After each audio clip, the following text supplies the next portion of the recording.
Welcome everyone to the final anting vlog of 2022.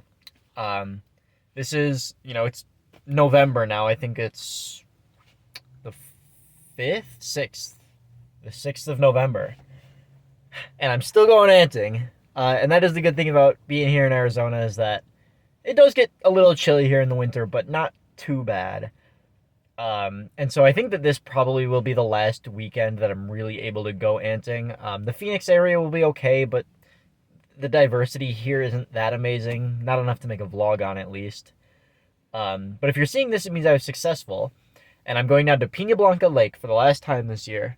And it shouldn't be too cold there. The highs in Phoenix are going to be 77 and 79 on Sunday and Monday, because I am camping. And I think down at Pina Blanca it'll be about 5 degrees cooler. So still low in mid-70s, which should be perfectly fine for finding ants. And other things, of course. And so if you're seeing this, that means it was okay enough to show. So that's good. But it's still pretty early here. It's has not warmed up for the day yet, but it's 3 hours away. So I'm going to get there.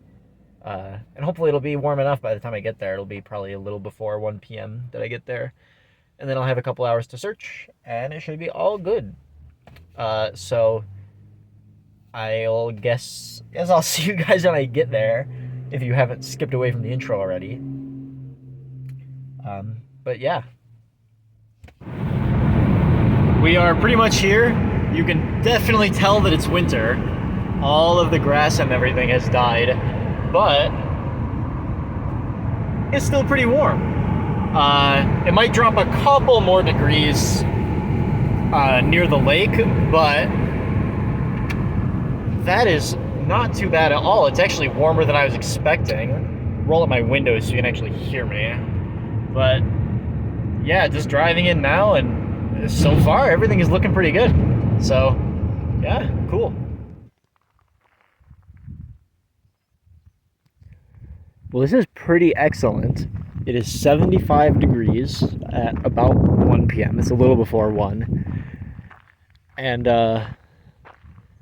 campground is pretty empty. I got some neighbors there and some neighbors there, but all the spots around me, I'm going to camp there. But all the spots around me are empty. There's some water here, which means that there must have been some rain. I think Thursday it rained up in Phoenix, so it must have also rained down here.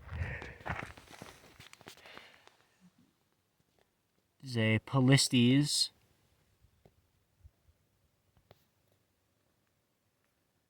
But that's a huge paper wasp. Oh, scared it, but huge paper wasp. Might be the biggest in Arizona. I'm not actually sure. There's another one. They're pretty common here. I'm not too scared of them. They don't seem very aggressive in the experience that I've had. So here we have what is pretty much the first ants of the trip. Nylanderia bruesii. These are like a wetlands Nylanderia. As much of wetlands as you get in Arizona, at least. So we're actually like basically in a wash right now. Like the water runs down here over this road. And so underneath the rocks, it's actually still pretty wet. So yeah, that's just kind of what they like. So you'll find them around natural water sources. Especially at this elevation is really good for them. So that's pretty cool. We found ants, and they're something that's not incredibly boring to start off with. So good sign for things to come. There's grasshoppers everywhere, like literally everywhere. So grasshopper season is not over yet either. Not that I really care about grasshoppers, but so that I at least believe is a Pogonomyrmex maricopa worker. I grabbed one here. Examined her pretty closely. She has no propodial spines. Very orange, but doesn't appear to be a callow. So I'm going to collect that specimen just to confirm maricopa. But if it is, that's a pretty cool record because it's a pretty odd locality. I mean, maricopa are typically a very low elevation ant.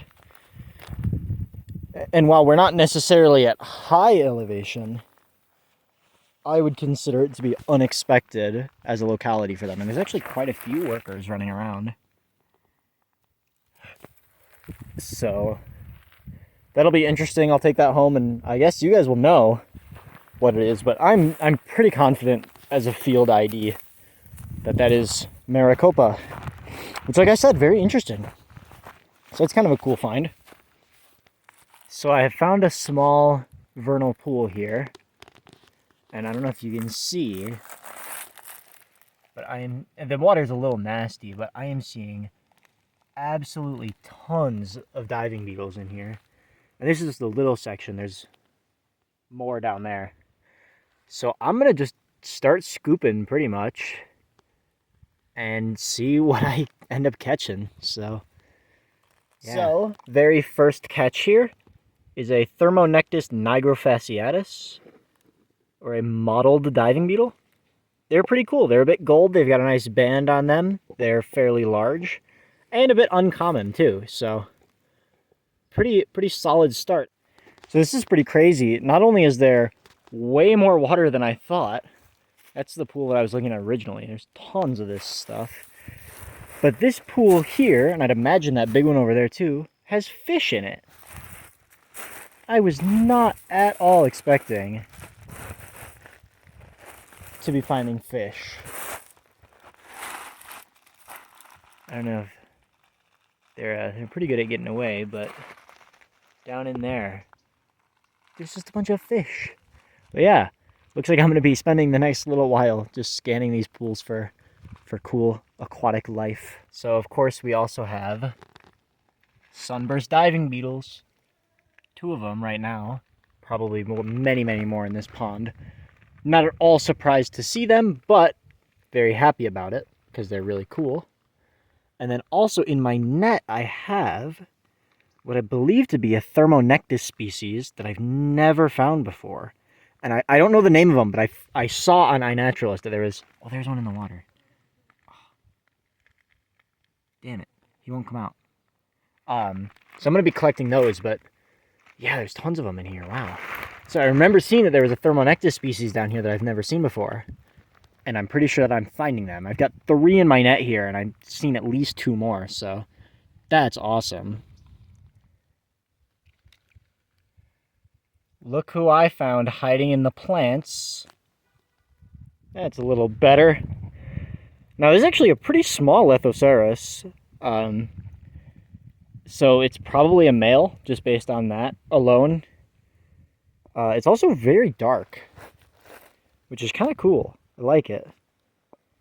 But that's very cool. I was just pushing around this big clump of plants, and he came swimming right out, so that's pretty cool. So this is kind of crazy. The last time I was here, all of this, like every little indent in the ground in this area was completely flooded. Now that little tiny pool is all that's left. And I'm going to give you a little bit of a warning before I show it up close, but there are a bunch of dead fish in this puddle. They must have gotten trapped. And I don't know if they cooked or if this dried up and then sort of slightly refilled with the last rain. But there are just like a lot of dead fish in here. Lots of them, which is kind of crazy because, I mean, that happens during the monsoon season. These little canals, or these little, I guess, sections of water, they connect all the way up to the lake where, you know, that's permanent. You know, the lake doesn't go away. And so there's fish in the lake. And then when it gets connected to these outer areas, the fish swim out and then they get trapped. Some of them probably get lucky and can wait it out until the next rain and swim back. But as we saw there, they're not all that lucky. But yeah, like I said, last time I was here, this was all flooded. All down there was flooded. That whole little valley there was flooded. And now there's about probably 2 gallons of water in that little puddle. So pretty crazy stuff, if you ask me. And we actually have here, and these guys must not have gotten flooded or had another entrance or something. I don't think that they got flooded, at least not when I was here, but you can notice some seed chaff. And you know what that means. It's our good friends, Pheidole rhea. Just a very small trail right now. It is pretty warm for them to be foraging, especially diurnally. So just about a 1 worker wide trail going out there, just bringing in a few seeds. And then I bet you this evening they're gonna go a lot more crazy, and then probably once it starts cooling off too much, they'll go in. Because now that it's November, these guys are going to be pretty much fully diurnal. Whereas in the summer they are completely nocturnal. We actually have a little bit more water over there. You can see those tiny, tiny little pools. And it is fenced off, but this is a really shitty fence, so I'm going to do it. I'm going to go look at those pools. Kind of doubt there's going to be anything, but they're right there, so why not? Well, to absolutely no surprise, these pools are pretty much devoid of life. Some butterflies and, you know, some things flying in for a drink, but nothing living in the water. That said, we do have some more Pheidole rhea. These guys are actually a bit more active than that other colony, or honestly, we're in such close proximity, would not doubt if it's the same colony. Still nothing crazy with the activity levels, but oh, there's a major, some more down here, another major. So looks like they're foraging from that way. And yeah, they've got a few small majors deployed along the trail. There's one. Just a few little guys. But yeah, it seems like they're collecting seeds from over that way and taking them back over here. So their nest, oh, I think I see it. See that chaff right where my head shadow is? Would betcha that. Well, oh, yep, that's the nest. There's some workers active around it. Sometimes Pheidole rhea nests can be quite hard to locate, but I have found that down here in the pajaritos, they tend to be pretty obvious. So, well, cool. Nothing too exciting out here, but got a beetle. Not sure who he is, just some darkling beetle or something, but probably going to go ahead and move up to the actual lake area now and do some real rock flipping. Maybe a little bit more in this area too, so I guess I'll show you if I find anything, but I think I'm all water bugged out, so I'm going to actually look for ants now in this anting vlog. So this is kind of interesting and unexpected, honestly. The ants themselves, not so much, just some Solenopsis aurea, but they have a lot of male elates, which is very curious as to why they would have males in November, but I won't question it. Not an uncommon species here, but cool to see some Trachymyrmex arizonensis. Now, these guys, at least the wild colonies here, are probably pretty much completely ready for hibernation. Can't tell, that doesn't. Yeah, no, that's a rock. I would doubt that their fungus garden would be. It's a beetle grub. I was wondering what was moving in there. Oh, this wolf spider just killed a Trachymyrmex worker. No, you suck. But yeah, these Trachymyrmex are probably pretty much entirely ready for diapause at this point.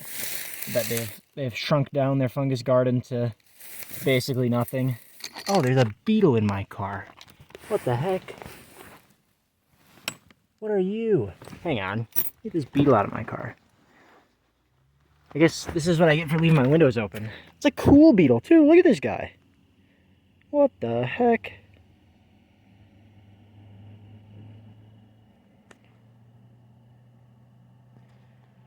That's like, I have no clue what it is. I guess I'll put the name, but that's what I get for leaving my windows open. Here you go, buddy. I'll throw you down there. Well, first this scared the crap out of me, and then it impressed me. It's like a very good condition snake shed. It's kind of blowing in the wind here, but it's pretty big, and it's not a rattlesnake. It's a normal snake tail. But yeah, I mean, I'll end up uploading this to iNaturalist and putting what species of snake it is. But that is by far, like, not even close, the best condition that I've found a snake skin in. And honestly, I'm going to keep it because why not, right? It's pretty cool. I'm both glad and a little disappointed that it's not a rattlesnake. I'm glad because, well, with the shed being in this good of condition, it means the snake probably ain't too far. At least I'm pretty sure that rattlesnakes shed their rattle. I don't know, actually. Now I'm a little second guessing myself, but anyways, I'm pretty confident they do. But it means that the snake, because it's probably pretty nearby because of how good condition this shed is in, and it means that that snake, well, it's not a rattlesnake. So when I'm walking through this grass, I know that whoever shed this is probably not going to be very dangerous to me. So that's cool. But yeah, that's certainly a unique find, not something that I was expecting to come across, so no complaints from me there. This is always nice to see. Under this rock we have our little buddies, Pheidole tepicana. It's going to be a little difficult to actually see them. There's I think that's a super major. But don't really need to see super majors to know that it's Pheidole tepicana. Not at this locality, at least. Very cool. Always surprises me every time I see them how small they actually are. Like, they're called super majors, but there ain't very much that's super about them. They are super small. Yeah, here we go. Just found another chamber of them.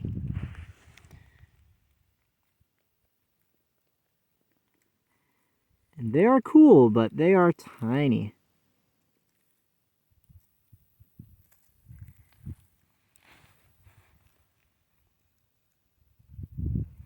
Oh, that's interesting. What is that?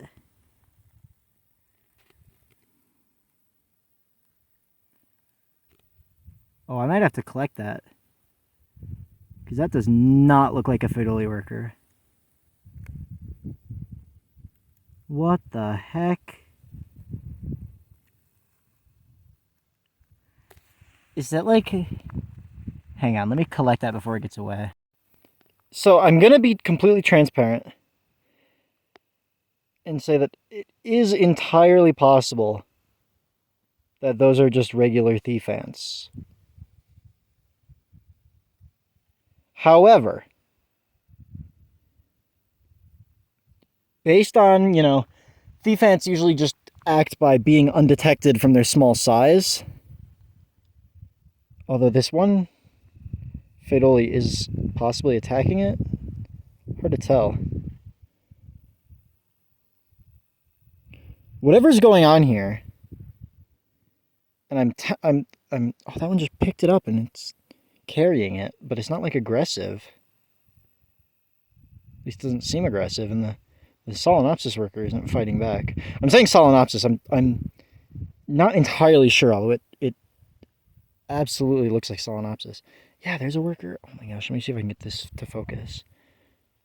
There's a worker carrying one. They're all carrying the Solenopsis workers, like they're pieces of brood. Look at that. This might be the most significant find that I've ever found. Might.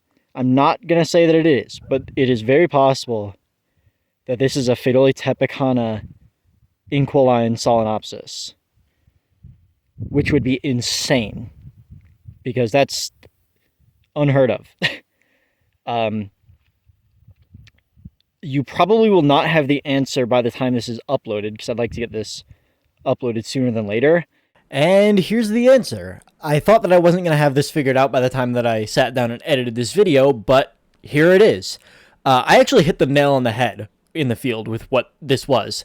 It's an Formica group Solenopsis species, which is, as I guessed, an inquiline Solenopsis using Pheidole tepicana as a host, which is crazy because Pheidole tepicana is not a known host of any of the known Formica group Solenopsis species, and it basically just means that it's a new species because as far as we understand, Formica group Solenopsis are host specific. So each Formica group species can only parasitize one Pheidole species. Tepicana isn't a known host, so therefore it's probably a new species, which is crazy. So it's a new species. It's a incline Solenopsis. Like, I hit the nail on the head in the field here, which I'm pretty proud of. And of course, I've thrown up here some pictures of what they look like, taken by my lovely friend. I'll link his Instagram in the description. But yeah, that's what I found. It's a new species, like, incredible find. Basically everything that I just said is correct, or like what I was guessing is pretty much right.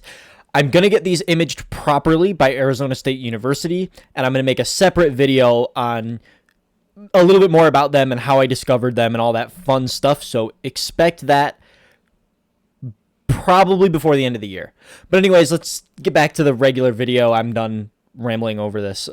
Yeah, really cool. I'll explain a little bit more in a pinned comment too, but yeah. So you might have just seen it here first, folks. You might have just seen the discovery of a new ant species, which is crazy because it's November 6th.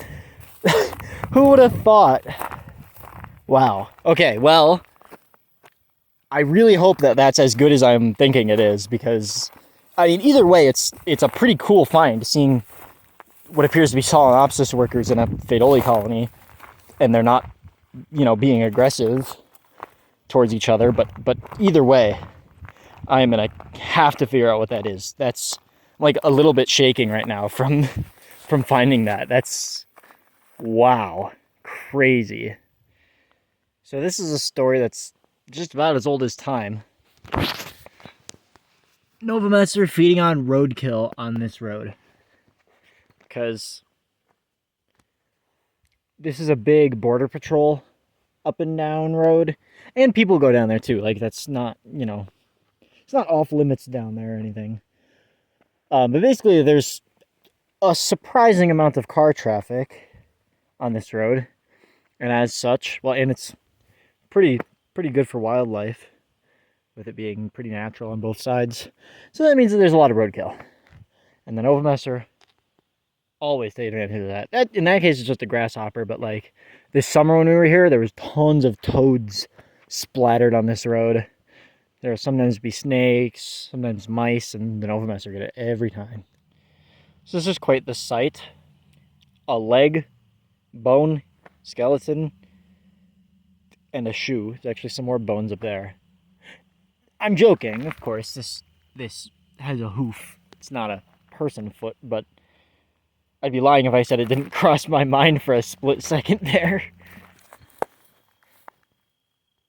Pretty cool. I think this is the second one I've seen. It's a horse lubber grasshopper. This one is very dead, of course. I actually believe that those guys are poisonous. Like, poisonous. Like, you eat it and you die. But that one's dead, and they're, you know, it's like they're venomous. They're not aggressive. They don't try to get eaten by you. Just don't put it in your mouth. Oh, that's cool. The wolf spider. It's a Hogna. If you saw Anting Vlog episode 5, we found some pretty much full-grown Hogna. These things get huge. I am going to leave that be. Want nothing to do with it. So I just flipped this rock and found this beautiful Formica species. But admittedly, I'm not really sure what they are. Some of these workers are tiny. I don't know. My immediate thought was Forelliana, but they don't smell like Forelliana, which that is a valid thing. They smell unique. And they're smaller than Ferrelliana are, and redder too. It could just be like Parapilosa, but it seems odd for Parapilosa. Like, I feel like they're not that polymorphic, and they're a little different looking. I don't know. Do not know what that is, but I feel like I got good enough pictures and video there that maybe we'll be able to figure it out without a microscope. Either way. Interesting find as well. So I just flipped this very large and very sleepy Novomessor albisetosus colony. Oh, I scared them all. They're falling off the rock. Put it back before I really mess them up too much, but kind of cool.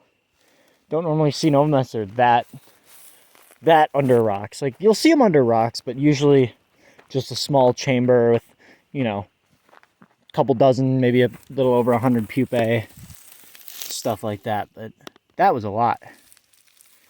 Very cool. Oh gosh, okay. I'm gonna have to try to figure out how to put that back. I was trying to balance it, but just a huge, massive Solenopsis aurea colony. And I have keyed this locality out.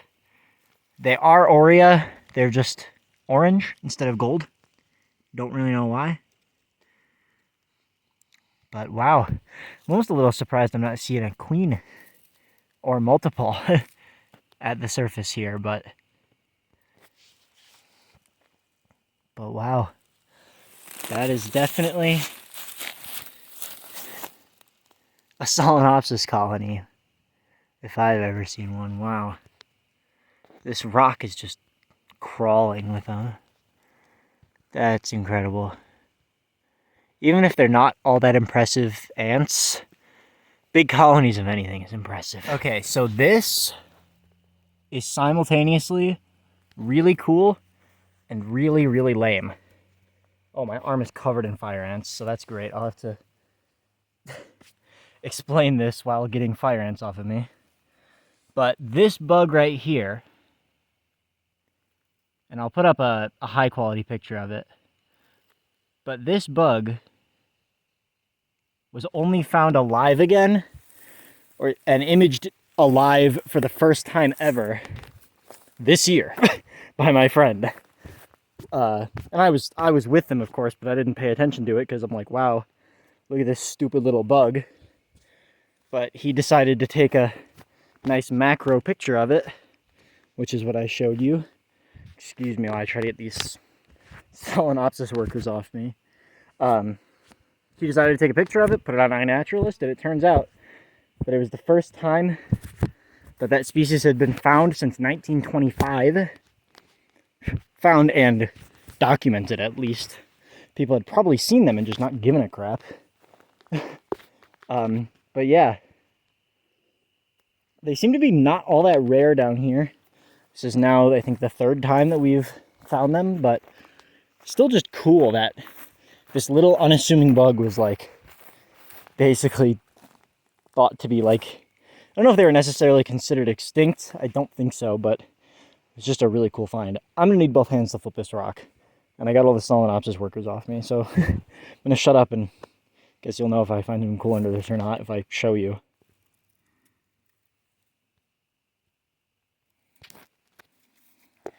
Oh, I want to make sure that queen... Go in your hole. I don't want to crush you when I put the rock back down. Come here. Okay. Go in the hole. There we go. Camponotus puderosus, yay. They're still actually surprisingly active. They still have a pupa. And it looks like some developing larvae as well. So, quite interesting. So the first day here has come to a close. Fairly early. I think it's 6:30, so not too horrendously early, but it is already dark at 6:30, so just goes to show that it is in fact winter, even though I'm still finding things. So Well, I guess it's technically not winter yet, but might as well be. So, just boiling some water. Gonna make some ramen noodles tonight. Just something nice and simple. And I'll see you guys tomorrow, which will be just a flash for you, but got a long night of sleeping ahead of me. It is now daytime. It's about 9 o'clock in the morning right now. Been up for a little over an hour. And the sun's been up the whole time, of course. So it's just starting to warm up. It's still a little chilly. It's probably 60-ish degrees right now. But yeah, I'm gonna be basically getting ready to start doing some hiking around. I think I'm gonna start this morning probably looking for water bugs again, just because they're what's mainly gonna be active in this kind of weather, and you know it's still easy to find them when it's cold. So I'm gonna look for them while I'm waiting for the ground to heat up, and then once the ground is all nice and warm, I'm gonna start doing some rock flipping, because that's when the things are gonna start coming up under those rocks. So that's kind of my loose plan for right now. We'll see how it goes, I suppose. I think this is even more unexpected. I'm in the same spot that I was yesterday for collecting water bugs, because it was a really good spot, and I wanted more of those Thermonectus that I was talking about, and I did already find one. What's unexpected is that I was moving around the same clump of plants, and another Lethocerus came out of it. What the heck? So I don't know what that's all about, but I guess there's 2 Lethocerus in that one spot. That's crazy.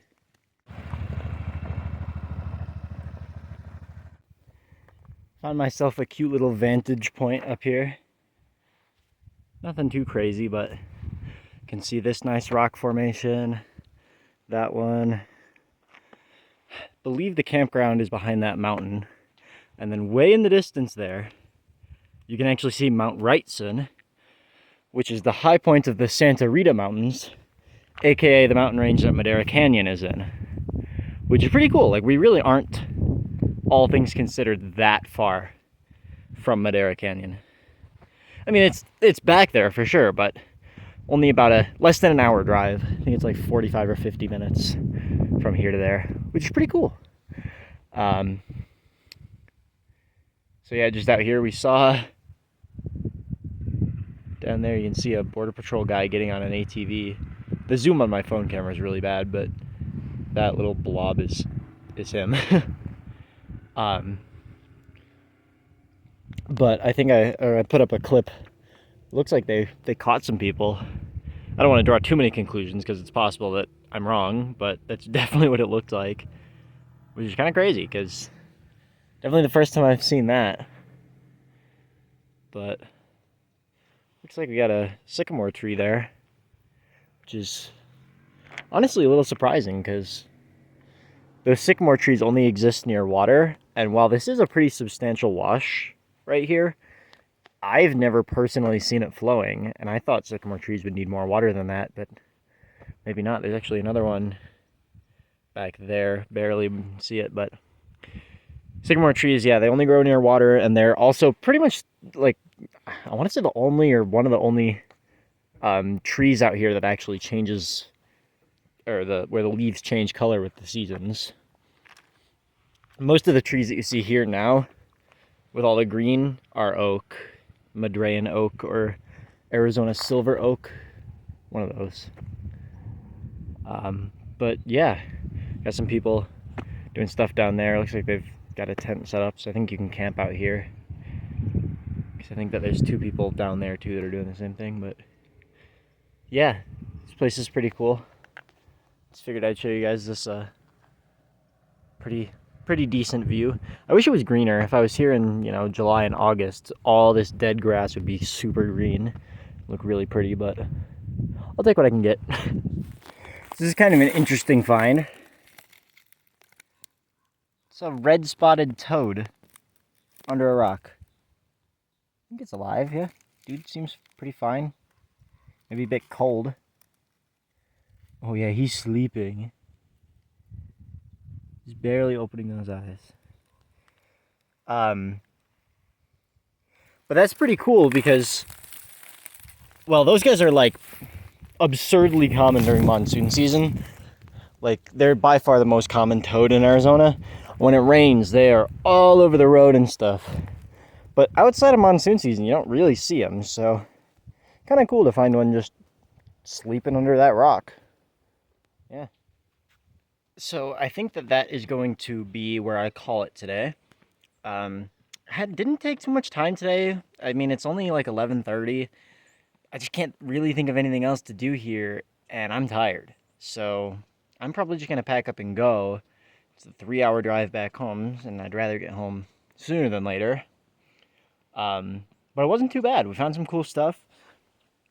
I'm still gonna try and figure out what that weird Solenopsis in the Pheidole tepicana was all about. I've got the specimens there, still alive, so I might be able to get some more behavioral footage and observations of them and stuff. But for now, I think that's about all I have. Hope you enjoyed this one. I know that there wasn't too many ants in it. It's not a great season for them, and I mean, I was finding a lot of ants, but mostly just boring stuff, or you know, common Novomessor, albisetosus, and things like that. So nothing really worth showing. But with that said, I think that's about it. So thanks for watching. Share it around, like it, and yeah, thanks for watching.